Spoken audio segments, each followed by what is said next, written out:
আগামী পয়লা বৈশাখ 1433 বাঙালির প্রাণের উৎসব এবং এটা ভালোভাবে উদযাপিত হবে।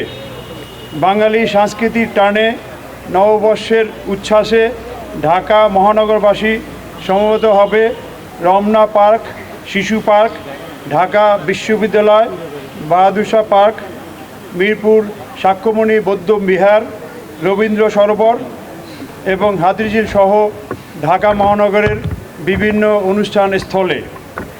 জাতীয় এবং উৎসবমুখর এই অনুষ্ঠান যাতে জাতি, ধর্ম, বর্ণ নির্বিশেষে সকলেই নির্বিঘ্নে উদযাপন করতে পারে তার জন্য ঢাকা মেট্রোপলিটন পুলিশ ব্যাপক নিরাপত্তা পরিকল্পনা গ্রহণ করেছে।